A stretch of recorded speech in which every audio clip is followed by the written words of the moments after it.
देखिए, वाराणसी के बुनकर कॉलोनी में हमारी मौजूदगी है और हम लगातार केंद्र सरकार के 10 साल की नीतियों पर हम बात कर रहे हैं। हमारे साथ जो लोग जुड़े हैं हम उनसे बात करेंगे। और क्या नाम है भैया आपका? हमारा नाम अंसारुल हक है। अंसारुल जी, कैसे देखते हैं, अगर 10 साल की बात कर लें तो सरकार की नीतियों को कैसे देखते हैं? क्या उनकी योजनाएं आप तक पहुंची हैं? देखिए, जहाँ तक से केंद्र सरकार की नीतियाँ और योजनाएं बहुत अच्छी है और इस पर बहुत अच्छा लोगों को लाभ भी मिल रहा है। लेकिन जो मूल हमारे बनारस का है, जो वस्त्र उद्योग है, जो दुनिया में एक माना जाता है, इसी कारण बनारस के लोग बहुत ज़्यादा परेशान और प्रभावित भी हुए हैं। तो केंद्र की सरकार ने तो योजनाएं दी हैं, पर उत्तर प्रदेश की सरकार ने बुनकरों को बहुत नज़रअंदाज किया है और इनकी एक भी बातों को प्रदेश की सरकार ने नहीं सुना है। इनकी सबसे बड़ी गंभीर समस्या है बिजली की सब्सिडी को लेके। अब कोई चीज़ अगर एक बुनकर 75 रुपया 100 रुपया देता है, आप उससे 1000 रुपया लोगे तो उसके पर बहुत ज़्यादा भार पड़ा। एक तो मंदी की हालत है, आप लोग नहीं चला रहे हो फिर भी वो बिजली देने के लिए, पैसा देने के लिए बाध्य करते हैं, है ना। तो उपखंडों के अंदर पावर कॉर्पोरेशन के लोगों ने बहुत ज़्यादा प्रताड़ित भी किया है और हमने तो कई न्यूज़ चैनल के माध्यम से केंद्र की सरकार से उत्तर प्रदेश और बनारस के बुनकरों के लिए कई बार बिजली की समस्या पर बात भी किया है।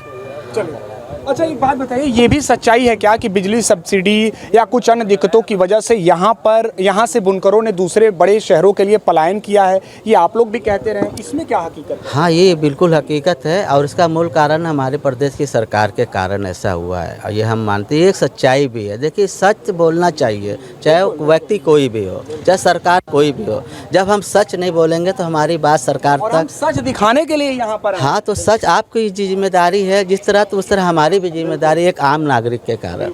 ये सही है कि उत्तर प्रदेश की सरकार ने बुनकरों को बहुत नज़रअंदाज किया और हम कई माध्यम के द्वारा भी सरकार तक बुनकरों की बात को पहुंचाते रहे हैं।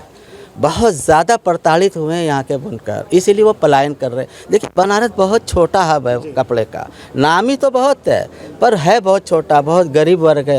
एक एक लूम के सहारे इनकी रोजी रोटी चलती है, सच्चाई है। तो केंद्र की सरकार की योजनाओं को पूरे देश ने सराहा है और काम किया। कल बनारस के अंदर जिस तरह से तमाम जाति और धर्म के साथ मुसलमानों ने जिस तरह स्वागत किया है, तो ये मोदी जी का भी बहुत बड़ी जिम्मेदारी बनती। बनारस के वो सांसद भी हैं और फिर ये नेता भी हैं और मैं पूरी ईमानदारी से आपके माध्यम से उनसे मांग भी करता हूं कि वो बनारस के बुनकर के लिए ज़रूर करें, चाहे उनको दबाव देना पड़े हमारे योगी जी की सरकार पर, वो दबाव देकर बुनकरों की समस्याओं पर काम करें। चलिए, एक सवाल और कि अब नामांकन दाखिल कर दिया है, बुनकर समाज है वो क्या सोच रहा है, किस पर भरोसा करने जा रहा है? क्या एक बार फिर प्रधानमंत्री मोदी को मौका, या अन्य प्रत्याशी भी चुनावी मैदान में है? अजय राय की बात कर ले, बसपा से अतहर जमान लारी है। एक और बात कहा जा रहा है कि कहीं न कहीं मुस्लिम प्रत्याशी हैं तो उनके साथ भी आप लोग जा सकते हैं। भरोसा किस पर?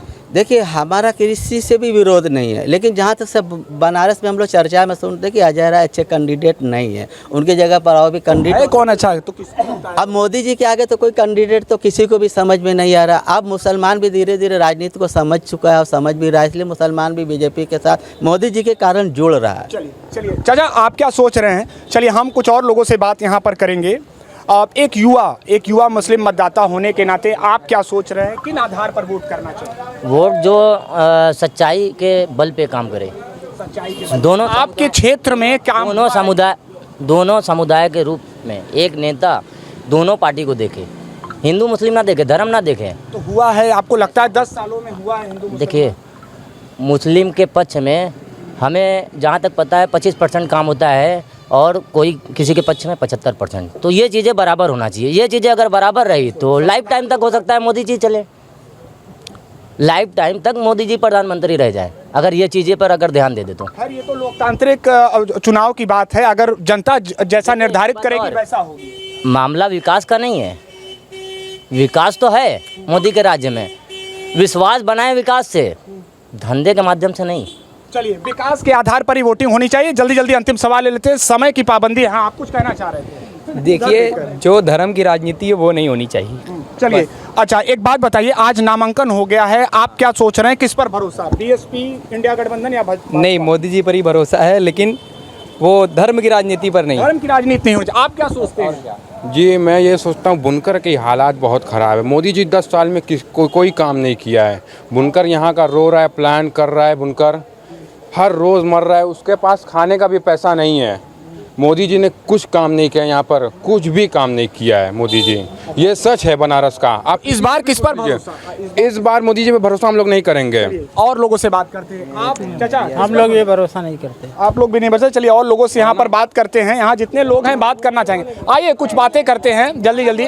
यहाँ बुनकर समाज से हम यहाँ पर बात कर रहे हैं। जैसा कि आप लोगों ने कहा भी कि कहीं ना कहीं जो हमारी समस्याएं हैं वो नहीं सुनी गई, तो क्या लगता है इसी वजह से ज़्यादा लोग यहाँ से पलायन किए? हाँ, बहुत ज़्यादा, इसी वजह से सबसे ज़्यादा लोग पलायन किए हैं। यहाँ कारोबार नहीं मिला, लोगों की समस्याओं का समाधान नहीं हुआ और लोग अपने कारोबार से इतना त्रस्त हो गए कि अपने घर बार को छोड़कर दूसरे यहाँ चले गए। अब किस पर भरोसा होगा? अब भरोसा होगा, देखते हैं किस पर होगा। भरोसा होगा इंडिया गठबंधन। इंडिया गठबंधन। हाँ, उम्मीद तो है इंडिया गठबंधन यानी की। अजय राय जी के साथ जा रहे हैं जी, ये तय है। चलिए, तो ये थे हमारे साथ बनारस के जो बुनकर समाज के लोग हैं। हालांकि लोगों की अलग अलग बातें, सीधे तौर पर ये कहना है कि जो विकास करेगा, जो हमारे हित की बात करेगा, जो हमारी समस्याओं को सुनेगा, हम उसके साथ जाएंगे और हमारा ही उसको समर्थन होगा।